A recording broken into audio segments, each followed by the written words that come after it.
Okay guys, we're here with the much anticipated LED lighting, nav light, strobe. We got green, we got red, we got strobe, we got strobe, we got strobe, we got light, we got tail lights, we got wing inspection lights, we got some better camouflage from the side view there. This thing's gonna look awesome. And by the way, earlier today, I got my landing lights, but they're not in yet, and I haven't installed them, so just keep watching. We're gonna get ready to take off. This is gonna be probably kind of treated like a remaiden.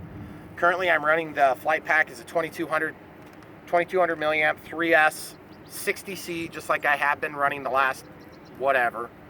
This thing will run on a 45C, but it likes to puff the packs if you run them to the, 3.5, 4 minute range. So anyway, I'm going to be flying it fairly safe today. I want to make sure that the lights work. They don't interfere with any of my control surfaces.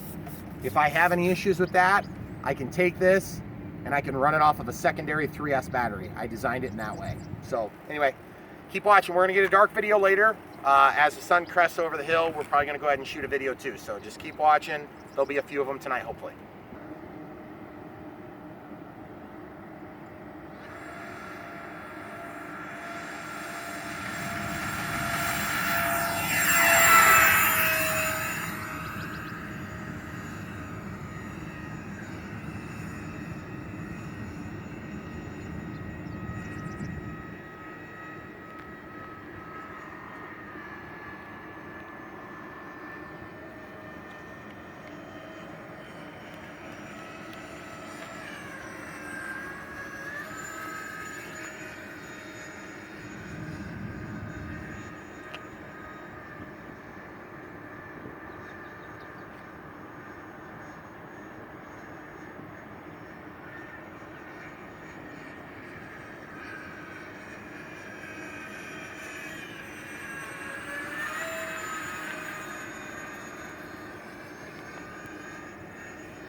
The reason that landing was so much more scary for me was twofold. One, watch my, get a view from the center so you can see both sides down low.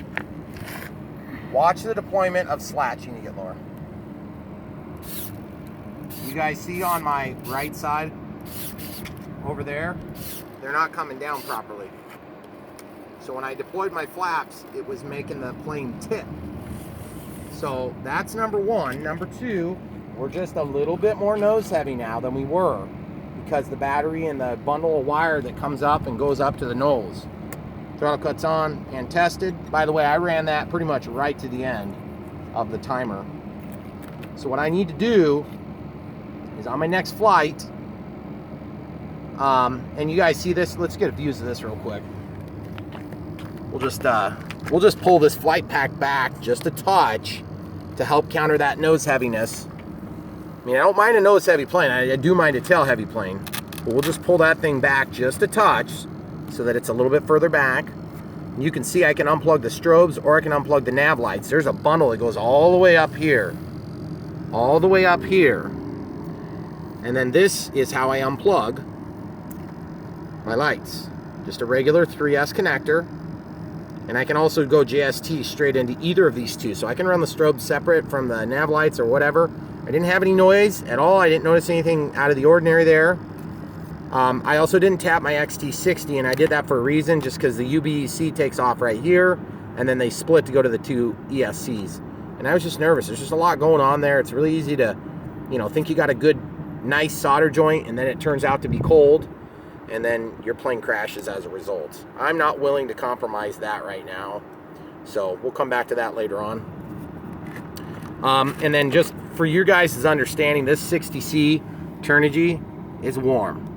I'm really pushing this thing a lot harder than I used to, and part of that is the leading edge slats. They create a lot of extra drag, and I'm still not sold on whether or not they actually improve the flight characteristics or if they just make it scarier. But hot 60C 2200 3S Turnigy does not mean that it's puffed. This pack is designed to be hot when it's run at full 60 amps. I mean, it's going to be hot. So my only issue is when it runs hot, that means that this thing is working hard, which means the ESCs are going to wear out prematurely, etc., etc., etc.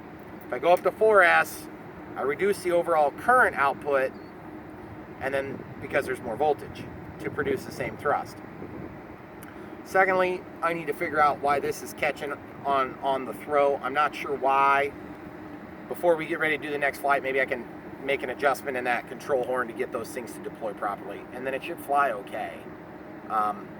If I can't resolve it, I may just pull the control horn off for now, and then it'll just push back. So keep watching, guys. We're gonna have another video. The sun's about to crest over the hill, and we'll be able to see the lights a little better.